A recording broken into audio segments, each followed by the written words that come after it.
મોડી રાતનો 3 વાગ્યાનો સમય, Chennai central railway station. Platform પર ચારે બાજુ લોકો સૂતા છે. તેની વચ્ચે એક 78 વર્ષના વડીલ બેઠા છે. સફેદ ધોતી અને શર્ટ. હાથમાં વાંસની એક ટોપલી, જે ગરમાગરમ ઇડલીઓથી ભરેલી છે. ઇડલી, ગરમાગરમ ઇડલી, 1 રૂપિયો, માત્ર 1 રૂપિયો. કોઈ ખરીદતું નથી. વર્ષ 2026 ચાલે છે. 1 રૂપિયામાં તો ચોકલેટ પણ નથી મળતી, તો ઇડલી ક્યાંથી? લોકો હસે છે, તેમને પાગલ કહે છે. મારું નામ અરવિંદ છે. હું એક IT કંપનીમાં કામ કરું છું. નાઇટ શિફ્ટ પતાવી ઘરે જઈ રહ્યો હતો. એસી ગાડી હતી, ભૂખ પણ લાગી હતી, પણ સ્ટેશનના સ્ટોલ પર ઇડલીનો ભાવ 50 રૂપિયા હતો. મેં પેલા વૃદ્ધને જોયા. ટોપલીમાં લગભગ 100 ઇડલીઓ હતી, પણ એકેય ગ્રાહક નહોતો. તેમની આંખો ભીની લાગતી હતી. હું ગાડીમાંથી નીચે ઉતર્યો. દાદા, 1 રૂપિયામાં ઇડલી, તમને નુકસાન નહીં થાય? તેઓ મલકાયા. દીકરા, આ નુકસાન નથી, નફો છે. કેવી રીતે દાદા? ચોખાનો ભાવ, ગેસનો ભાવ. 1 ઇડલી બનાવતા ઓછામાં ઓછા 5 રૂપિયા થાય. તમે 1 રૂપિયામાં વેચો છો? તેમણે ટોપલી બંધ કરી. ચાલ તને એક વાત કહું. 1975ની સાલ હતી.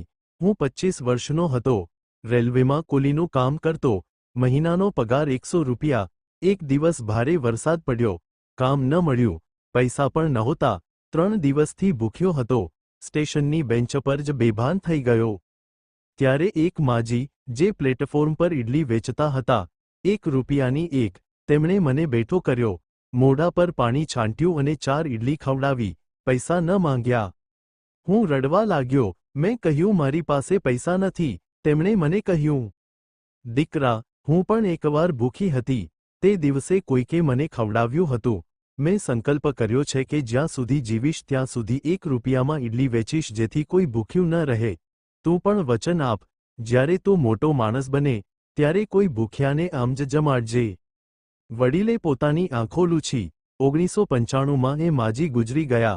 મરતા પહેલા તેમણે મારો હાથ પકડ્યો અને પૂછ્યું, તું તારું વચન પાડીશ ને?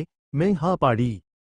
ત્યારબાદ મેં રેલવેના કોન્ટ્રાક્ટ લીધા. ઘણું કમાયો. 3 મકાન છે. 2 છોકરાઓ અમેરિકામાં છે. પણ 1995મી આજ સુધી, રોજ સવારે 3 વાગ્યે 100 ઇડલી, 1 રૂપિયો, આ સ્ટેશન પર, છેલ્લા 30 વર્ષથી. મારા રૂંવાડા ઊભા થઈ ગયા. દાદા, રોજનું 400 રૂપિયાનું નુકસાન, મહિને 12,000, વર્ષે 1.5 લાખ, 30 વર્ષમાં 45 લાખ રૂપિયા. દીકરા, પૈસાની ગણતરીએ નુકસાન છે, પણ દિલની ગણતરીએ નફો છે.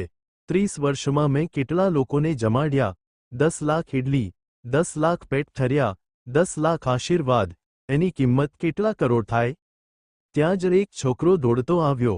ફાટેલું શર્ટ, ઉંમર લગભગ 12 વર્ષ. દાદા, ઇડલી 3 દિવસથી કંઈ ખાધું નથી. મમ્મી હોસ્પિટલમાં છે, પૈસા નથી. વડીલે પાન પર 4 ઇડલી મૂકી, ચટણી આપી. ધીમે ખા, દીકરા. છોકરો ખાવા લાગ્યો અને રડવા લાગ્યો. હું કાલે પૈસા આપી દઈશ. જરૂર નથી. જ્યારે તું મોટો થાય, ત્યારે બીજા કોઈ ભૂખ્યાને જમાડજે. એટલું જ કાફી છે. એ જ મારી ચૂકવણી છે. છોકરો તેમના પગે પડ્યો. હું વચન આપું છું દાદા, હું પણ 1 રૂપિયામાં ઇડલી વેચીશ. મેં 1000 રૂપિયા કાઢ્યા. દાદા, પ્લીઝ, હું આ બધી ઇડલી ખરીદી લઉં છું. તેઓ હસ્યા. આ કોઈ એક વ્યક્તિને વેચવા માટે નથી. આ ભૂખ્યા લોકો માટે છે. જો તને ભૂખ લાગી હોય તો 1 ઇડલી લે. 1 રૂપિયો મૂક, બસ એટલું જ. મેં 1 રૂપિયો મૂક્યો. 1 ઇડલી લીધી. એ મારા જીવનનું સૌથી સ્વાદિષ્ટ ભોજન હતું. હું રડતી આંખે એ ઇડલી ખાતો રહ્યો. દાદા, એક વાત પૂછું? પૂછ, દીકરા. તમારા છોકરાઓ વિરોધ નથી કરતા? એમ નથી કહેતા કે આ પૈસાનો બગાડ છે? તેમણે પોતાનો ફોન કાઢ્યો, વિડિયો કોલ કર્યો. તેમનો દીકરો અમેરિકાથી લાઈવ હતો. પપ્પા, ઇડલી વેચાઈ ગઈ. તમે ઠીક છો ને? ડોક્ટરે શું કહ્યું? હું મજામાં છું. આજે એક યુવાન આવ્યો છે, એને આપણી વાત કહી. તેમના દીકરાએ મને જોઈને સ્મિત આપ્યું. સર, આભાર. પ્લીઝ મારા પપ્પાનું ધ્યાન રાખજો. અમે દર મહિને 50,000 રૂપિયા મોકલીએ છીએ. માત્ર આ ઇડલીઓ માટે. આ તેમની ઈચ્છા છે અને અમારા આશીર્વાદ છે. તેમનું વચન એ જ અમારું વચન છે. વડીલે ફોન મૂક્યો. જોયું દીકરા, મારા સંતાનોએ પણ આ વ્રત લીધું છે. હું મરી જઈશ તો પણ આ ટોપલી નહીં અટકે, 1 રૂપિયાવાળી ઇડલી નહીં અટકે. આજે 2026નું વર્ષ છે. એ વડીલ હવે આપણી વચ્ચે નથી. ગયા વર્ષે 79 વર્ષની ઉંમરે તેમનું અવસાન થયું. મરતા પહેલા તેમણે મારો હાથ પકડીને કહ્યું હતું, દીકરા, આ ટોપલી સંભાળજે, વચન પાળજે. હવે રોજ સવારે 3 વાગ્યે ચેન્નાઈ સેન્ટ્રલ રેલવે સ્ટેશનની એ જ બેન્ચ પર હું બેઠો હોઉં છું, ઇડલીથી ભરેલી ટોપલી સાથે 1 રૂપિયો. મેં મારી આઈટીની નોકરી નથી છોડી, પણ રોજ સવારે 2 વાગ્યા કલાક ઇડલી માટે આપું છું. મારી કંપનીમાં 200 કર્મચારીઓ છે. દરેક વ્યક્તિ દર મહિને 100 રૂપિયાનો ફાળો આપે છે.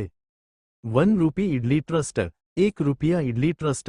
પેલો 12 વર્ષનો છોકરો, ગણેશ, હવે 12મા ધોરણમાં છે. તે ભણે